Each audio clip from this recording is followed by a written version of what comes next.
warahmatullahi wabarakatuh. Alhamdulillahi rabbil alamin. Wassalatu wassalamu ala sayyidina Muhammadin wa ala alihi wa sahbihi ajma'in. Wa ma tawfiqi illa billah, la hawla wa la quwwata illa billahil aliyyil azim. Subhanaka la ilma lana illa ma 'allamtana innaka antal alimul hakim. கண்ணியத்திற்குரிய பெரியோர்களே, அன்பார்ந்த சகோதரர்களே, அன்றாடம் செய்தித்தாள்களில் வருகின்ற செய்தி அனைவரும் வெறுக்கக்கூடிய செய்தி.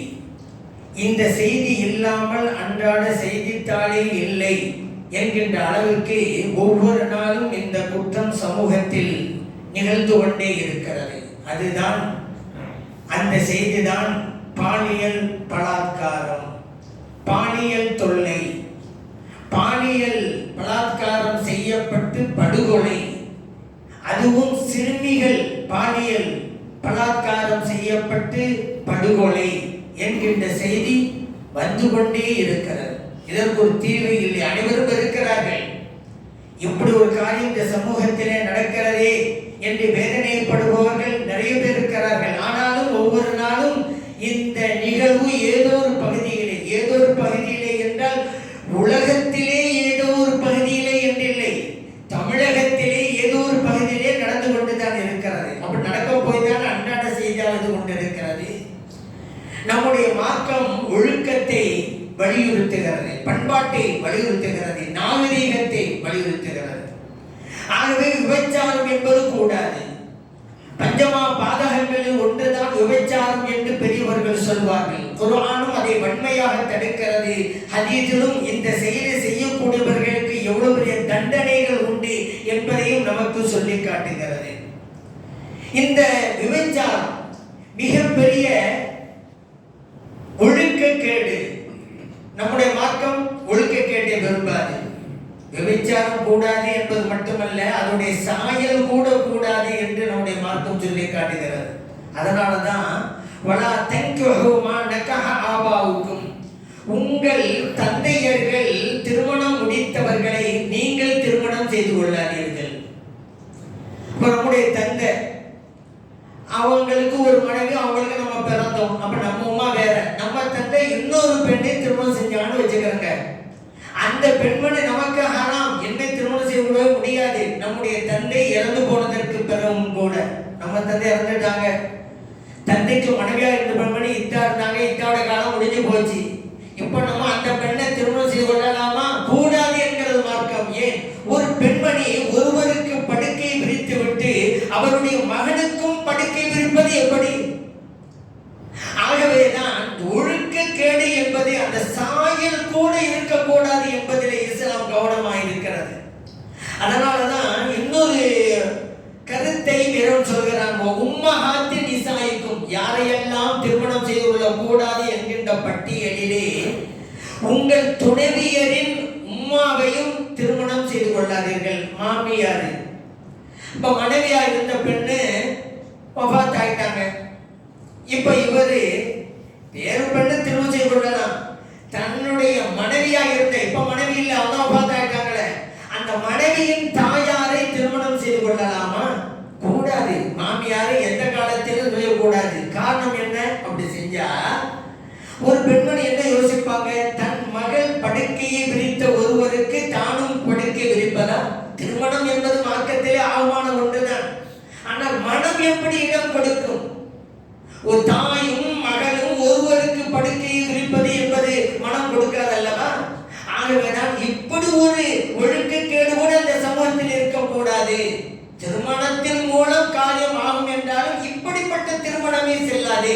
ஏன்? இது மன ரீதியில நல்லதல்ல என்று இறைவன் குர்ஆனிலே சொல்லி காட்டுகிறான். இந்த அளவிற்கு விபச்சாரம் கூடாது என்பது மட்டுமல்ல, விபச்சாரத்தின் சாயல் கூட இருக்கக்கூடாது. இன்னஹு கான ஃபாஹிஷதன் வ மக்தன் வஸாஅ சபீலா, நிச்சயமாக இது ஒழுக்கக்கேடு, அது மட்டுமல்ல அருவருப்பு, அது மட்டுமல்ல தீய வழி. மூணு சொல்லி காட்டுறான். விபச்சாரத்துக்கு எவ்வளவு மோசம் உண்டு. ஏன்னா அறிவு ரீதியிலும் இது கூடாத விஷயம், மார்க்க அடிப்படையிலும் கூடாத விஷயம், சமூக அமைப்பிலும் கூடாத விஷயம் விபச்சாரம். அதனாலதான் ஏதோ பாஹிஷா அப்படின்னா என்ன அர்த்தம்? ஒழுக்கக்கேடு அப்படின்னா என்ன? அறிவு ரீதியில அது எப்படிப்பா தகாத முறையில ஒரு பெண்ணோடு உறவித்துக் கொள்வது? அவன் அறிவு சொல்லும் இது கூடாது என்று. அடுத்து மக்கத்தன் என்கிறான் இறைவன். அது அருவருப்பு, மார்க்க ரீதியில கூடாது, மார்க்கம் இதை செய்யாதே என்கிறது. அடுத்ததாக வசா சபீலா, அது தீய வழி, சமூக ரீதியிலும் இப்படி ஒரு மோசமான காரியம் நடக்கிறதுனால சமூகத்தில் எவ்வளவு பெரிய விபரீதங்களும் விளைவுகளும் ஏற்பட்டு தெரியுமா? எத்தனை குடும்பங்கள் நாசமா போயிருக்கு தெரியுமா? யாரோ ஒரு பெண்மணி தப்பு செஞ்சதுனால அவங்க குடும்பத்திலே இருக்கிற மற்றவர்கள் எல்லாம் இதனுடைய பாதிப்பை அனுபவித்திருக்கிறார்கள் அல்லவா? ஆகவேதான் சமூக ரீதியிலும் இது கூடாது என்று மார்க்கம் சொல்லி காட்டுகிறது. எந்த அளவுக்கு மார்க்கம் விபச்சாரம் கூடாதுன்னு சொன்னா, பொதுவா விபச்சாரம் செய்யாதீர்கள் அப்படி அல்லாஹ் குர்ஆன்ல வேற இடத்துல சொன்னாலும் ஒரு இடத்துல சொல்றான், வலா தக்ரபு ஸினா, விபச்சாரத்தின் பக்கம் நெருங்காதீர்கள் என்கிறார். விபச்சாரம் செய்யாதே அது ஒண்ணு, விபச்சாரத்தின் பக்கம் நெருங்காதே அது இன்னொன்னு. ஏன் நெருங்குவது கூடாது? நெருங்கினா தானே ஒரு கிணறு இருக்கு, அது கிட்ட நெருங்கினா தானே கிணத்துக்குள்ள விழுவான். கிட்ட நெருங்காமலே இருந்தால் கிணத்தில் விழுகின்ற ஆபத்து இருக்காது அல்லவா? நெருங்காதே என்று சொல்றான். ஆகவேதான் விபச்சாரம் கூடாது. விபச்சாரத்திற்கு எதுவெல்லாம் காரணமாக அமையுமோ அதுவும் கூடாது என்கிறது மார்க்கம். விபச்சாரம் செய்வதற்கு என்னவெல்லாம் காரணமாக இருக்கும்? ஒரு பெண்மணி அன்னை ஆணோடு தனித்திருக்கிறார் என்று வைத்துக் கொள்ளுங்கள். அங்கே தகாதவை நடப்பதற்கு வாய்ப்பு இருக்கிறது, நடக்கக்கூடாத ஒன்று நடப்பதற்கு வாய்ப்பு இருக்கிறது. ஆகவேதான் நபி ஸல்லல்லாஹு அலைஹி வஸல்லம் அவர்கள் கூறினார்கள், ஒரு அந்நிய ஆணும் அந்நிய பெண்ணும் தனித்திருக்க வேண்டாம், அப்படி இருந்தால் அங்கே மூன்றாவது ஆளாக ஷைத்தான் இருக்கிறான் என்றார்கள் நபிகள் நாயகம் ஸல்லல்லாஹு அலைஹி வஸல்லம் அவர்கள். தனித்திருப்பது விபச்சாரத்திற்கு ஒரு வழியாக இருக்கிறது. ஆகவே தனித்திருத்தலும் கூடாது. நபி ஸல்லல்லாஹு அலைஹி சொன்னாங்க, அந்நிய பெண்கள் உள்ள இடத்தில் தனித்திருக்காதீர்கள். இப்போ ஒரு சஹாபி கேட்டாங்க, யார சொல்லலாம், கணவரின் உறவினர்களுமா செல்லக்கூடாது? அந்த தனித்திருக்கும் பெண் இருக்கிற இடத்திலே கணவரின் உறவினர் போகலாம் தானே என்று கேட்டார்கள். நபி ஸல்லல்லாஹு அலைஹி வஸல்லம் அவர்கள் சொன்னார்கள், அல்ஹமு அல் மௌத், கணவரின் உறவினர் தான் மிக ஆபத்து, அதுதான் மரணம் அப்படின்னாங்க. அதுதான் மரணம். மரணங்கிறது எவ்வளவு பெரிய கொடுமையானது. அப்ப அங்கே கொடுமையானது கணவரின் உறவினர் செல்வதுதான் என்றார்கள். ஏன்னா ஒரு பெண்ணு தனித்திருக்கிறாங்க, அங்கே ஒரு மூணாவது நபர் போயிட்டு வரான்னு வச்சுக்கிறாங்க, சுத்தி உள்ளவன் பார்ப்போம், இவன் அங்க போயிட்டு வர்றான், அங்க பெண்ணு தனியாவோட இருக்கிறாங்க, ஏதோ நெருக்கமோ என்று மக்கள் தவறாக பேசுவார்கள். ஆகவே ஒரு பெண்மணி தனித்திருக்கும் போது சம்பந்தமில்லாத ஒருவன் வீட்டுக்கு வந்து செல்வதை விரும்ப மாட்டான். காரணம், அவளுக்கு அதன் மூலம் கெட்ட பெயர் வருவதற்கு வாய்ப்பு இருக்கிறது.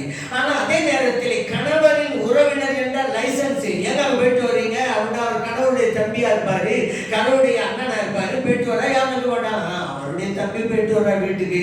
அப்ப வெளியிலே சந்தேகத்திற்கு இடம் இருக்காது. இங்கே நடக்கக்கூடாத ஆபத்து நடப்பதற்கு வாய்ப்பு இருக்கிறது.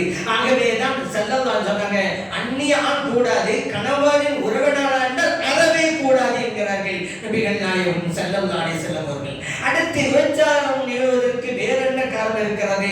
ஒரு பெண்மணி தனித்து பயணம் செய்வது தொலை தூரத்திற்கு, இங்கேயும் ஆபத்து இருக்கிறது. ஏன் போற பெண்ணுக்கு இவர் விரும்பாம இருந்து கூட தவறு நடக்கலாம், அல்லது இது விரும்பினா கூட தவறு செய்யலாம். ஏன் நம்ம இங்க தவறு செஞ்சா ஊர்ல உள்ளவங்களுக்கு எங்க தெரிய போகுது? ஏன்னா மக்கள் தவறு செய்வதில் அல்லாஹ்வை அஞ்சுவதை விடவும் மனிதர்களைத்தான் அஞ்சுகிறார்கள். தவறு செய்வதற்கு யாரும் பார்த்து விடுவார்களோ என்றுதான் நினைக்கிறார்களே தவிர, அவர்கள் பார்க்காவிட்டால் என்ன, என்னை படைத்த ரப்பு என் கூட இருக்கிறான், அவன் பார்ப்பான் என்கிற எண்ணம் இருக்கிறதா? இல்லை, சமூகத்திற்கு தான் அஞ்சுகிறார்கள். ஆக வெளியூர் போயிட்டா நம்ம பார்ப்பது எதிர்ப்பில்லையில, நம்ம என்ன தவறு செஞ்சாலும் என்ன இருக்குது என்கின்ற உணர்வு ஆண்களுக்கும் ஏற்படுகிறது, பெண்களுக்கும் ஏற்படுகிறது. ஆனால் இந்த பெண்கள் தனித்து சென்றால் இந்த அபாயம் இருக்கிறது என்பதால் தான் நபி ஸல்லல்லாஹு அலைஹி வஸல்லம் சொன்னார்கள், தனித்து பயணத்தை செய்ய வேண்டாம், மஹரமுடைய துணை இல்லாமல் என்கிறார்கள். அதே போல இப்படி சொன்ன உடனே ஒரு சஹாபி சொன்னாங்க, யார சொல்லலாம், என் மனைவி ஹஜ்ஜுக்காக புறப்படுகிறார்கள், நான் போகவில்லை, காரணம் இந்தந்த யுத்தத்திற்காக என் பெயரை நான் கொடுத்திருக்கிறேன் அப்படின்னாங்க. நபி ஸல்லல்லாஹு அலைஹி சொன்னாங்க, நீங்க யுத்தத்துக்கு பேர் கொடுத்ததெல்லாம் இருக்கட்டும், உங்க மனைவியோட போய் நீங்க ஹஜ் செஞ்சுட்டு வாங்கன்னு அனுப்பி வச்சுட்டாங்க நபி ஸல்லல்லாஹு அலைஹி வஸல்லம் அவர்கள். இது புகாரியிலே முஸ்லிமிலே பதிவு செய்யப்பட்ட ஹதீஸ். காரணம், ஒரு பெண்மணி தனித்து பயணம் செய்யக்கூடாது. அது ஹஜ்ஜுடைய பயணமாக இருந்தாலும் உம்ராவுடைய பயணமாக இருந்தாலும் மஹரமுடைய துணையோடு தான் செல்ல வேண்டும் என்பதை இதன் மூலம் தெரிந்து கொள்கிறோம். வேற என்ன ஆபத்து இருக்கிறது? விபச்சாரம் செய்வதற்கு வேற என்னவா காரணமாக இருக்கும்? ஹிஜாப், உடை. ஒரு பெண்மணி அணிகின்ற உடை அவளுக்கு மிகப்பெரிய பாதுகாப்பு கவசம். அந்த உடையிலே குறையப்பட்டால் அவளுடைய கற்புக்கு ஆபத்து இருக்கிறது. ஆகவேதான் ஒழுங்கா உடை அணிஞ்சுக்கிட்டு போங்க என்று காவல்துறை கூட சொல்றாங்கல்ல. காரணம் என்ன?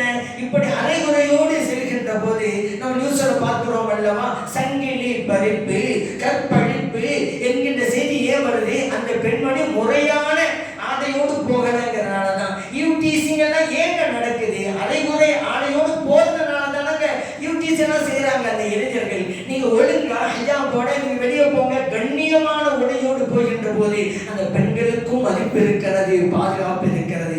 ஏன் அப்படி ஆடை அரைகுறையாக அணிந்து கொண்டு சென்றார் சில பேர், அதுதான் உரிமைங்கிறாங்க. என்ன உரிமை? உரிமை போகுது. நீங்க இந்த மாதிரி அரைகுறையோடு போனா, ஆடையோடு போனா உரிமைங்கிறீங்கல்ல, உங்களுடைய கற்பு பாதுகாக்கப்படுவது உங்கள் உரிமையா இல்லையா?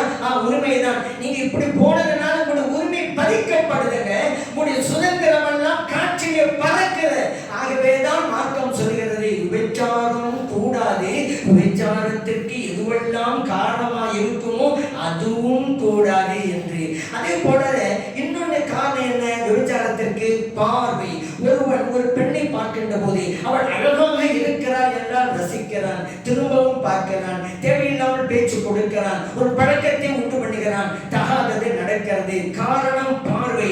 ஆகவேதான் மார்க்கம் சொல்கிறது, அந்நிய ஆணை பெண் பார்க்க கூடாது, அந்நிய பெண்ணை ஆணும் பார்க்க கூடாது என்று மார்க்கம் சொல்லி காட்டுகிறது. இறைவன் குர்ஆனிலே சொன்னான், குல்லில் முஃமினீன் யகுது மின் அப்சாரிஹிம். நபி அவர்களே, நீங்கள் இறை நம்பிக்கையாளர்களான ஆண்களுக்கு சொல்லுங்கள், அவர்கள் தங்களுடைய பார்வையை தாழ்த்திக் கொள்ளட்டும். வயஹ்ஃபது ஃபுரூஜஹும், அவர்கள் தங்களுடைய கற்பையும் பாதுகாத்துக் கொள்ளட்டும். கற்பு என்பது பெண்களுக்கு மட்டும் சொந்தமான ஒன்றல்லங்க, ஆண்களுக்கும் கற்பு இருக்கிறது. அந்த கற்பை அவர்கள் பாதுகாத்துக் கொள்ள வேண்டும். இந்த சட்டம் ஆண்களுக்கு மட்டுமா? இல்லை இல்லை, பெண்களுக்கும் உண்டு என்கிறான் இறைவன். வகுல்லில் மூமினா, அடுத்து சொன்னான், நபி அவர்களே, நீங்கள் மூமினான பெண்களுக்கு சொல்லுங்கள், யகுதுல்ன மின் அப்சாரிஹின்ன, அவர்கள் தங்களுடைய பார்வையை தாழ்த்திக் கொள்ளட்டும். வயஹ்ஃபதுன ஃபுரூஜஹுன்ன, அவர்கள் தங்களுடைய கற்பையும் பாதுகாத்துக் கொள்ளட்டும் என்கிறான். அப்படியானால் இந்த பார்வை, தகாத பார்வை தவறான செயலுக்கு அழைத்து செல்லும் என்பதால் தான் தேவையில்லாமல் அந்நிய ஆணையும் அந்நிய பெண்ணையும் பார்க்க கூடாது என்று மார்க்கம் சொல்லி காட்டுகிறது. ஆனால் தேவைக்கு பார்த்துக் கொள்ளலாம். ஒரு பெண்மணி சாட்சிக்கு வர்றாங்க, சாட்சி சொல்றதுக்கு, அப்ப அந்த பெண்மணி யாரென்று முகத்தை பார்க்க வேண்டும். ஏன் நான் தான் அந்த பெண்ணுன்னு சொல்லிக்கிட்டு வேற பெண்ணு வந்து சாட்சி போயிட்டா என்ன செய்வீங்க? அந்த நேரத்தில் யாருன்னு தெரியணும். அதே போல கொடுக்கல் வாங்கல், முஆமலா, ஒரு பொருளை விற்கிறோம் வாங்குகிறோம், கடன் கொடுக்கிறோம் வாங்குகிறோம் என்றால் அது முஆமலா என்ன என்று தெரியணும்ல. ஒரு பெண் என்ன உங்கள்கிட்ட வந்து கடன் வாங்கிட்டு போலைய, யாரோ வந்து வாங்கிட்டு போயிருக்காங்க, என்ன வந்து கேட்கிறீங்கன்னு சொல்லிட்டா, அதனால இன்னால்தான் என்று தெரிய வேண்டும். இந்த சமயங்களில் பார்த்துக் கொள்ளலாம், இதுவரை மற்றபடி பார்க்க கூடாது. ஆனால் வஹாபிகள் எல்லாம் ஆர்ப்பாட்டங்கள் போராட்டங்கள்ல பெண்களை எல்லாம் நடுத்தெருவிலே நிற்க வைத்து கைகளிலே தட்டியை கொடுத்து கோஷம் போட வைத்திருக்கிறார்கள். இஸ்லாமிய பெண்களுடைய கண்ணியத்தை எல்லாம் காற்றிலே பறக்க விட்டு இருக்கிறார்கள். என்னங்க இப்ப நிப்பாட்டி வச்சிருக்கீங்க? பஸ்ல போறவங்க வர்றாங்க, அந்நியா எல்லாம் இந்த பெண்களை முஸ்லிம்களை பார்க்கறாங்கன்னு சொன்னா, பெண்களின் முகத்தை பார்க்கலாமே.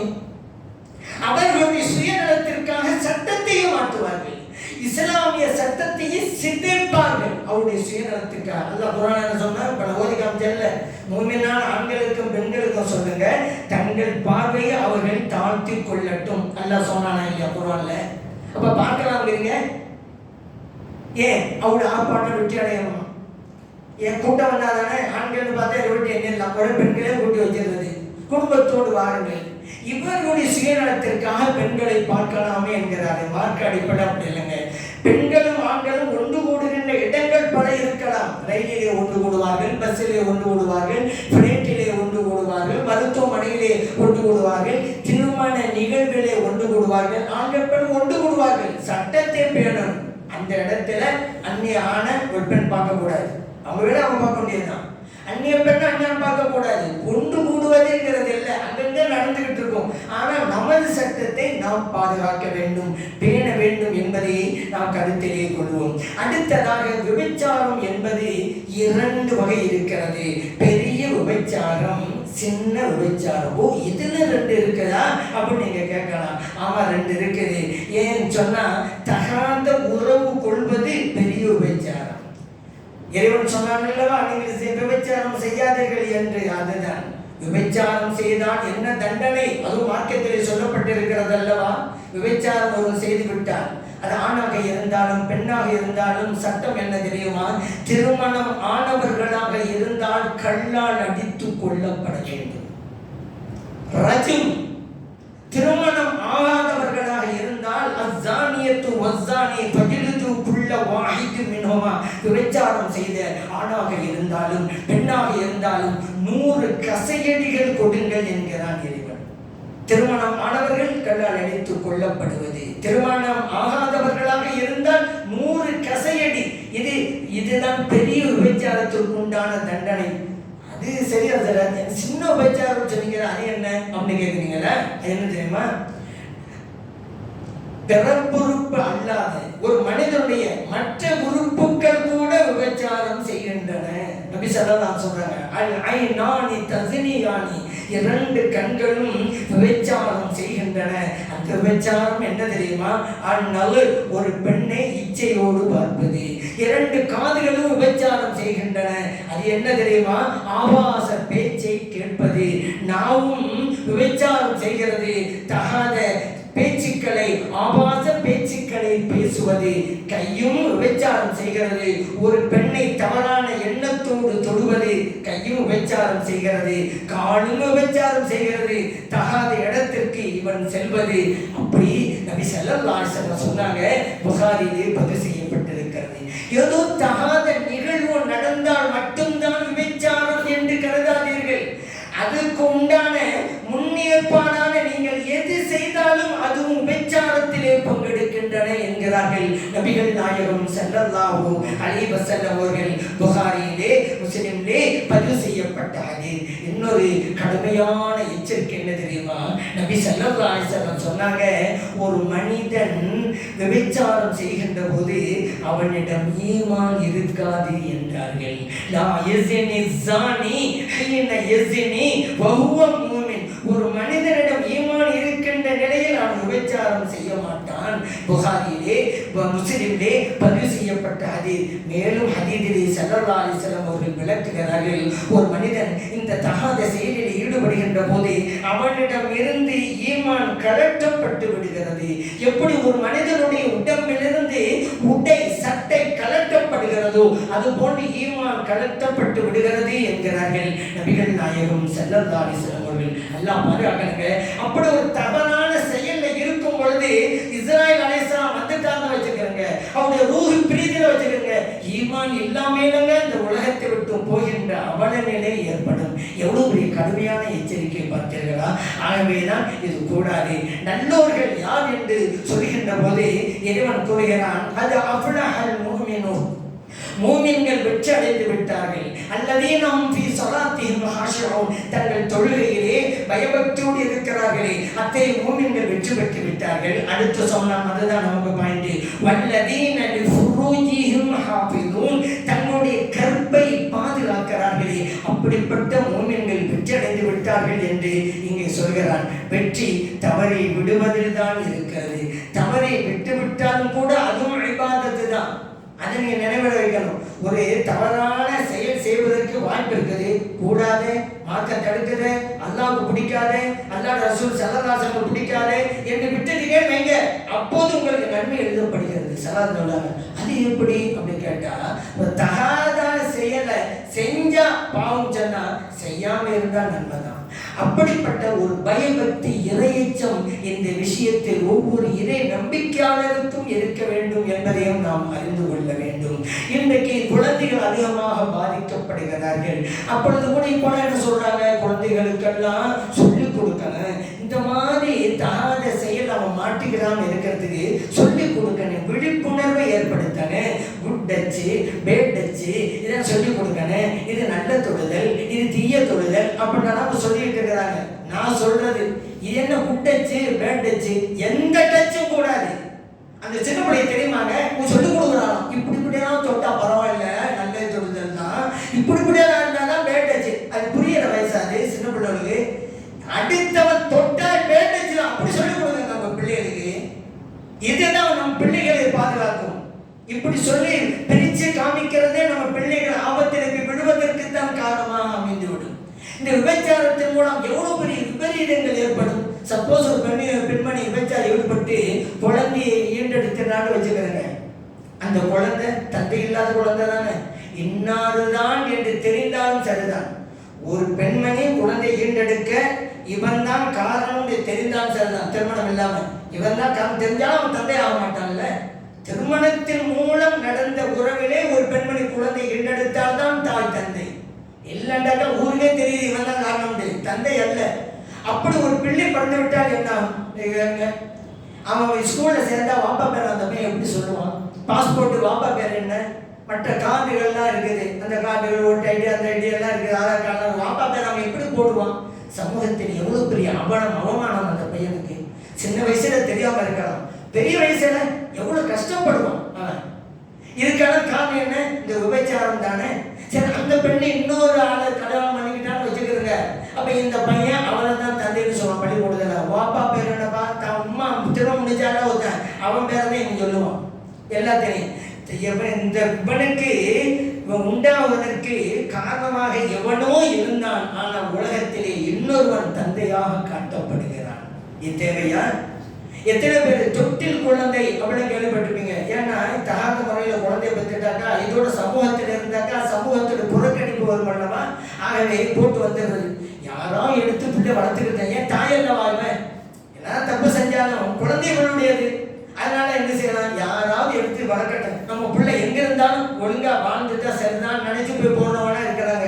அப்புறம் தொட்டில் குழந்தை, இப்போ தொட்டில் குழந்தைய காணாம். அதனால இப்போ என்ன பற்றி ரயிலில் குழந்தை, பஸ்ஸில் குழந்தை, ரயிலில் திடீர்னு ஒரு குழந்தை இருக்கிறது, தாயாரும் காணாம். ரயில்வே ஸ்டேஷன் குழந்தை மட்டும் இருந்தது, யாரையும் காணாம். ஏன்னா இந்த மாதிரி உள்ளவங்களும் வச்சுட்டு போயிடுறாங்க. இந்த மாதிரி ஒரு அவலம் எல்லாம் ஏற்படுகிறது. அதே போல பாருங்க, இந்த ஈன செயலில் விபச்சாரத்தில் ஈடுபடக்கூடியவர்களுக்கு பரக்கத் இல்லாமல் போய்விடும், ரிஸ்க் இல்லாமல் போய்விடும்.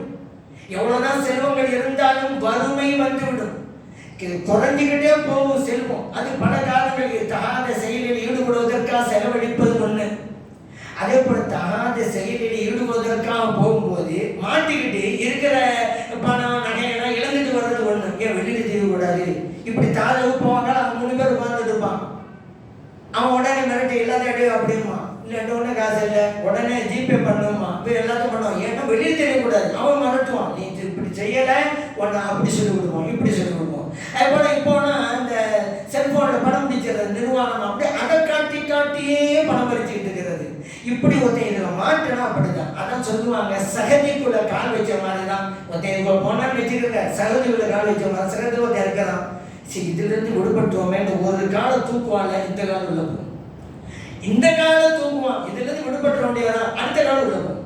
அதுல இருந்து விடுபட முடியாது. ஏன்னா இதுவெல்லாம் ஒரு மனக்கோளாறு, சைக்கோ பேண்ட் சொல்றாங்கல்ல, அதனாலதான் கொலை செய்யறான்.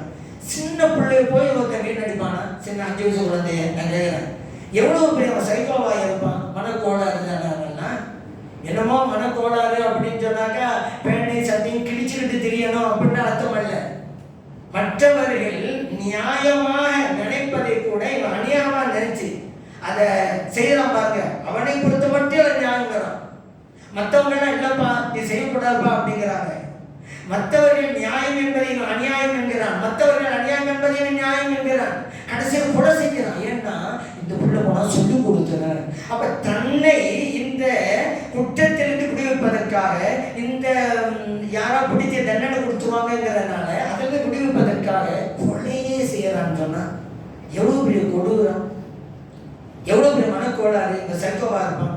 அதனால தானே இப்போ பாருங்கல்ல, இந்த கள்ளக்காதல் அப்படிங்கிறாங்கல்ல, இது பேர்லாம் உடைய கள்ளக்காதலன், அவனுக்கு ஒரு மதிப்பு மரியாதை. இப்படிதான் பத்திரிகையில எல்லாம் நீங்க பாருங்க, செய்து போடுறது கூட செய்யறவனை ஊக்குவிக்கிற மாதிரி போறது. ஒருத்தர் ஒரு 10 பொம்பளை ஏமாத்தினா வச்சுங்க, ஏமாத்தி கல்யாணம் முடிச்சான்னு வச்சுக்கோங்களேன், எப்படி சொல்றாங்க, காதல் மன்னன். யார் அவனுக்கு போய் அவன் எவ்வளவு 10 பேரை ஏமாத்திருக்கிறான்ல, காதல் மன்னன் போடலாம கள்ளக்காதலன். இந்த கள்ளக்காதல்ங்கிறதுனால எவ்வளவு பெரிய விபரீதம். கொலை, மனைவி கணவனை கொலை செய்கிறாள், கணவன் மனைவியை கொலை செய்கிறான்.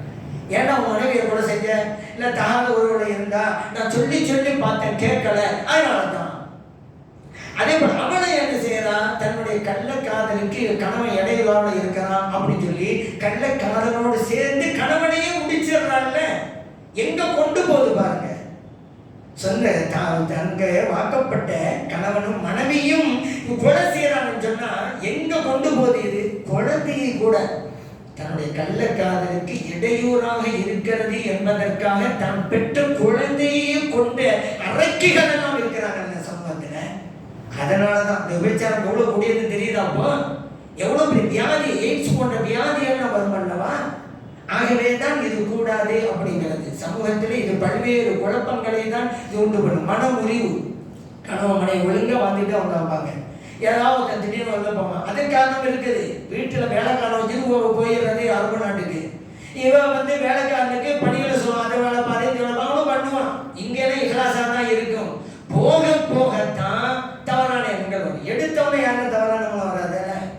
போக தவறான தப்பு நடக்கும். ஏன் இங்க அந்நியானும் அந்நிய பெண் வீட்டில் இருக்கிறாங்க, இந்த நிலை உருவாகி வெளிநாடு போயிட்டான். அதனாலதான் மார்க்கம் எல்லாவற்றிலும் தெளிவாக இருக்கிறது. பாவம் நடக்கக்கூடாது, நடப்பதற்கு இடமும் கொள்ளக்கூடாது. அதன் கடைசியில ஒரு விஷயம், அபூ அப்துல்லா ரலியல்லாஹு அன்ஹு அவங்க சொல்றாங்க, அல்லாஹ் தஆலா மூசா அலைஹிஸ்ஸலாத்துக்கு சொன்னான் வஹீல, மூசா அலைஹிஸ்ஸலாம் அவர்களே உங்க கூட்டத்துக்கு சொல்லுங்க, யாரும் விபச்சாரம் செய்யாதீங்க. மீறி விபச்சாரம் செஞ்சீங்க அப்படின்னு சொன்னா யாரெல்லாம் ஒரு முஸ்லிமுடைய மனைவியின் படுக்கையை விரித்தாலும் அவனுடைய மனைவியின் படுக்கை விரிக்க இன்னொருவன் தயாராக இருப்பான். சொல்லுங்க, அப்படிப்பட்ட சொன்னார்கள். ஏன் கமா ததீனு துதானு, நீ எப்படி நடக்கிறாயோ அப்படித்தான் நடத்தப்படுவாய். அல்லாஹ் குர்ஆன்ல கூட அஸ்ஸானி லா யன்கிஹு இல்லா ஜானியத்தன் சொல்றாங்க. ஒரு விபச்சாரம் செய்தவன் ஒரு விபச்சாரியை திருமணம் செய்து கொள்வதற்கு தான் தகுதி அவனுக்கு இருக்கிறது அல்லாஹ் குர்ஆன் சொல்றான். அது ஷரத் இல்ல. யாராவது விபச்சாரம் பண்ணானோ விபச்சாரம் செய்த பொம்பளை தேடி பார்த்தா அவன் திருமணம் செய்யணும் அப்படிங்கிறது அல்ல. டேய் விபச்சாரம் நெஞ்சு இல்லை, உனக்கு தகுதி மனைவியா வர்றதுக்கு தகுதி அவளுக்கு விபச்சாரியா தான் இருக்கணும். அப்படி கொண்டு வர்றான் இறைவன். ஆனா அப்படி நடந்து விட வாய்ப்பு இருக்கிறது. ஆகவேதான் மூசா அலைஹிஸ்ஸலாம் சொல்லுங்க. ஆனா அதனால விபச்சாரம் செய்தவர்கள் எல்லாம் தன்னுடைய மனைவிமார்களும் விபச்சாரம் செய்திருப்பார்களோ, தகாத செய்து விட்டு இருப்பார்களோ நினைக்க தேவையில்லை. செய்வதற்கு வாய்ப்பு இருக்கிறது. யாராவது ஒரு ஆள் அப்படி இருக்கலாம், உண்மையான பக்தர்கள் எவ்வளவு பேர் இருக்கிறாங்க அப்படி இருக்கலாம், அது ஒரு விஷயம். ஆனா இப்படி எச்சரிக்கை இருக்கிறது என்பதை நாம் நினைவிலே கொள்வோம். இப்படிப்பட்ட கொடும் பாவம் நம் சமூகத்தில் மட்டுமல்ல, தமிழகத்தில் மட்டுமல்ல, இந்தியாவில் மட்டுமல்ல, உலகம் முழுவதும் இப்படி ஒரு கொடுமையான காரியம் அகற்றப்பட வேண்டும். இந்த சமூகம் இந்த விபரீதத்திலிருந்து விடுபட வேண்டும். அல்லாஹ் அத்தகைய நல்லருளை தந்தருள்வானாக. ஆமீன். அல்ஹம்துலில்லாஹி ரப்பில் ஆலமீன்.